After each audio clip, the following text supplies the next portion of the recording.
1800 metre की ऊंचाई पर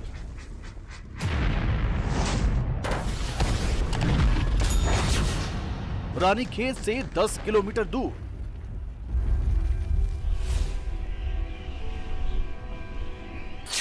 पहाड़ियों के बीच जंगल में जंग।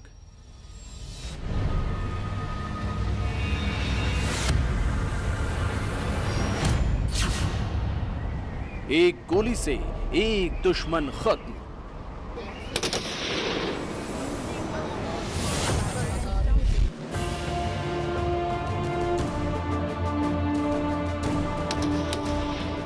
एलएसी पर चीन से चल रही तनातनी के बीच हिंदुस्तान की जमीन पर दो देशों की सेनाओं के बीच युद्ध अभ्यास के मायने बहुत हैं। चीन की सीमा के करीब हो रहे इस वॉर एक्सरसाइज के कई संदेश हैं। न सिर्फ चीन के लिए यह संदेश है, बल्कि पाकिस्तान और आतंकियों के लिए भी चेतावनी है कि जो भी हिंदुस्तान के खिलाफ छल करेगा, ऐसे ही मारा जाएगा।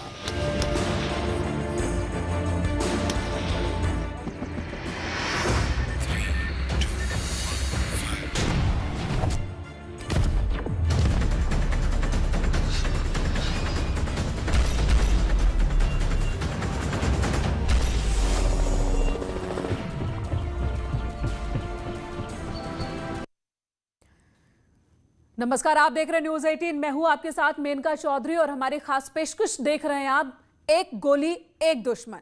आखिर इसका मतलब क्या है, मायने क्या है, समझिए इस रिपोर्ट में। उत्तराखंड के चौबटिया में भारत और उज्बेकिस्तान की सेनाएं युद्ध अभ्यास कर रही हैं।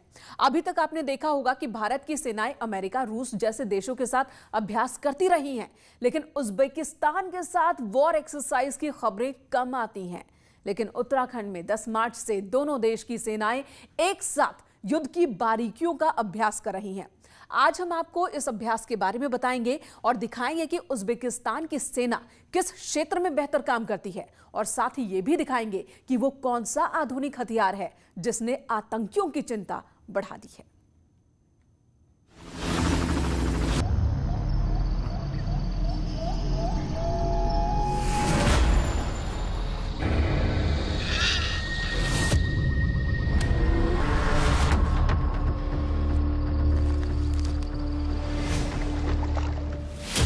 चौबटिया में डस्कलिंग,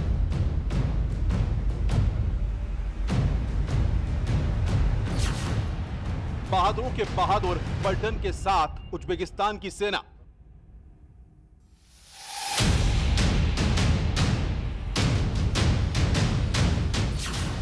firing,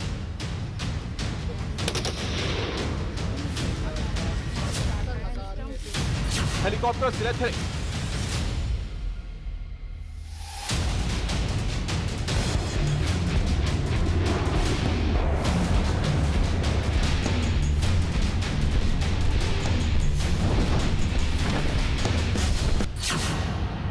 कॉर्डन and search operation,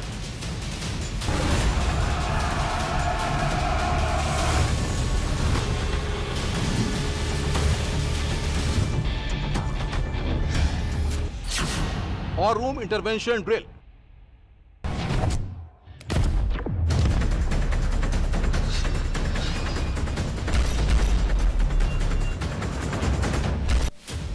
Uttarakhand के पहाड़ियों के बीच डस्कलिंग युद्धाभ्यास में दोनों सेना यही कर रही हैं।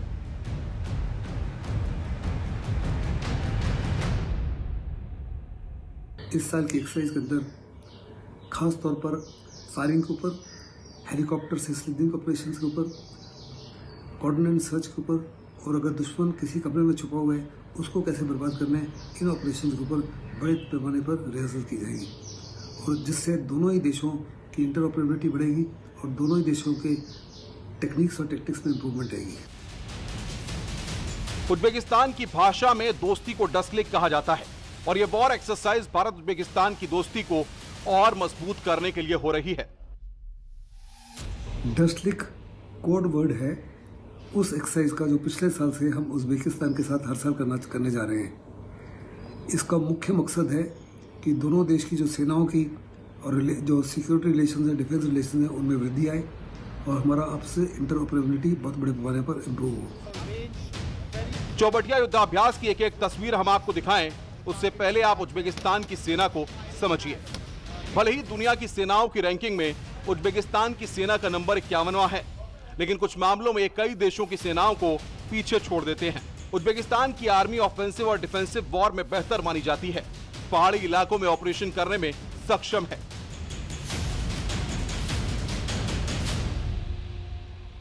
घर में छुपे आतंकी हो या जंगल में, ऐसी स्थितियों में उज्बेकिस्तान की सेना कारगर काम करती है और यही वजह है कि उत्तराखंड में काउंटर टेररिस्ट ऑपरेशंस के लिए दोनों देशों की सेनाएं एक दूसरे के साथ मिलकर अभ्यास में जुटी हैं।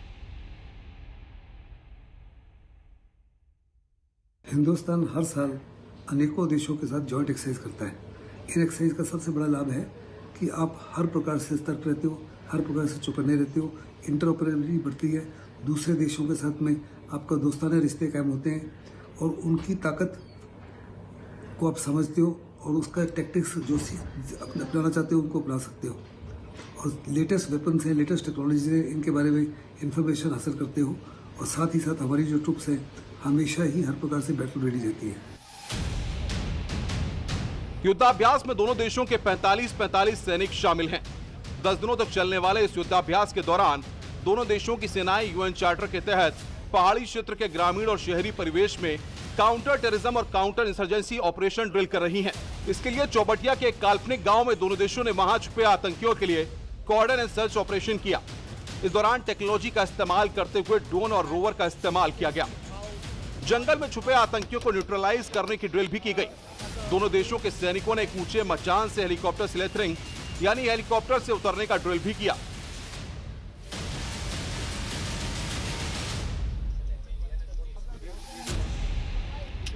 डसलिक युद्धाभ्यास के दौरान भारतीय सेना पहली बार जेन स्मार्ट टारगेट सिस्टम इस्तेमाल कर रही है।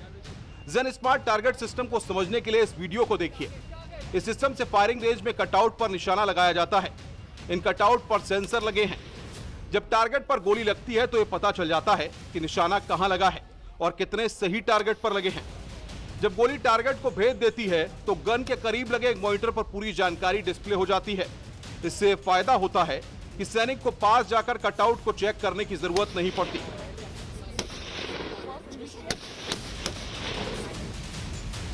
पिछले साल लखनऊ में डिफेंस एक्सपो के दौरान पीएम मोदी ने इसी सिस्टम के जरिए निशाना लगाया था, जिसकी तस्वीर और वीडियो काफी वायरल हुई थी।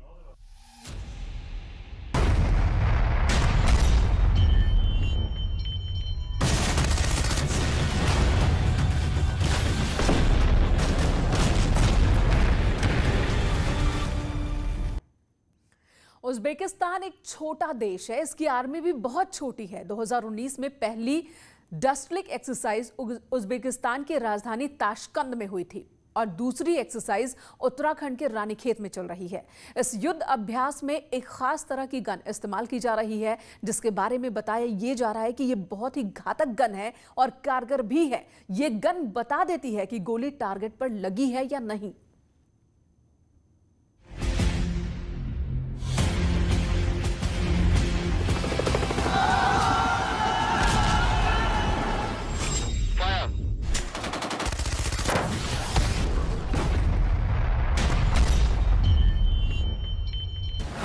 चौबटिया में भारत और उज्बेक सैनिक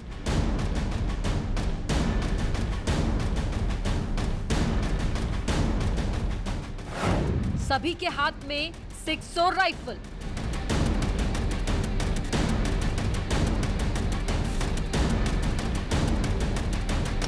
अमेरिका की इस गन से निकली एक गोली एक दुश्मन को मारती है। कहा जाता है कि इसकी गोली जल्दी मिस नहीं होती।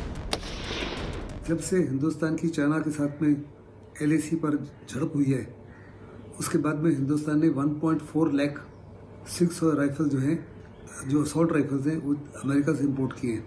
उज्बेकिस्तान के सोल्जर्स के पास भी ये राइफल्स हैं। इस एक्सरसाइज में इनका बड़े पैमाने पर इस्तेमाल किया जाएगा, ये जानने के लिए कि वास्तव में इनकी विशेषता क्या है, इनको हर प्रकार से कैसे एक्सप्लॉइट किया जाए और उज्बेकिस्तान इसका किस माफी इस्तेमाल करते हैं और ये जो तजुर्बा है फिर हम बाकियों के साथ शेयर कर सकें। इस वक्त हिंदुस्तान के पास 1,44,600 राइफल है, जिसे अमेरिका से मंगाया गया। और युद्धाभ्यास में इसका इस्तेमाल किया जा रहा है।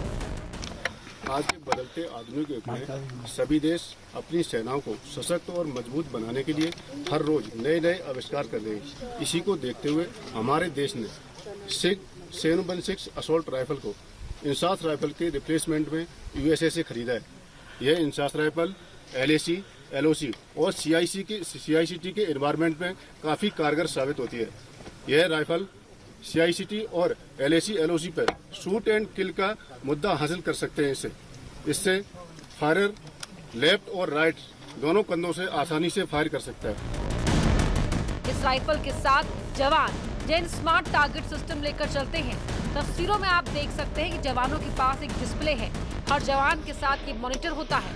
इसमें टारगेट दिखाई देता है। जब गोली दुश्मन को लगती है तो डिस्प्ले में साफ साफ पता चल जाता है कि दुश्मन के किस हिस्से में गोली लगी है।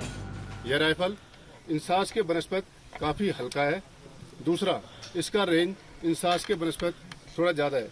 रेंज इसका 600 मीटर है। मतलब कैमरा मत ही दूर करो यार। वेट मत करो 3.82 kg।